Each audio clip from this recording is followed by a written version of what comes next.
አንዳንድ ጊዜ ነው ጊዮርጊስ ቤት በነገራችን ላይ እኔ ለአሰልጣኞች አዝናለሁ። እንደኛ ዝቅ ብሎ ከፍ ሊል የሚችል ማንንም የለም። በ4 ዓመት ብቻ በነገራችን ላይ አሉላ ከ10 ዋንጫ በላይ አግኝቷል። ሚቾ ሶደሬ ወስዶ በቀን 3 ያሰራኝ ባዶ ነበር ሌላው ቀጥ ያደረገ ብሔራዊ ቡድኑ አሰልጣኝ ለኛ ያን ሰሞን ብሔራዊ ቡድን በጣም ሲኦል የነበረበት ሰዓት የደወለስ ሚኒስትር የለም ረክሳ እንግዲህ ይኖራል ችሎት ነው እሱ እንጂ ሰውነት ይባላል እድሜ ልክ አይሰራም። አንዳንዴ ግን ያው ከወጣ በኋላ መውጣት ያለባቸው ብዙ ነገሮች አሉ። ክለቡኔ ጠርቶ አላናገረኝ። ለምን? ጊዮርጊስ የድል ብቻ አይደለም ውስጥ ላለ ሰው የፈተና ቤት። በእኔ እይታ የነዋይ ችግር ነው።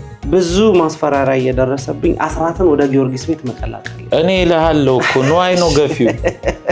አምጥቼ ለምን ነው የማታጫውቱኝ ስል ያንተ ጉዳይ የቦርድ ጉዳይ ነው። በዚህ ደረጃ ፈተና ሲደርስ አቶ አብነትን ለማናገር አላሰብክም? አልሞከርክም?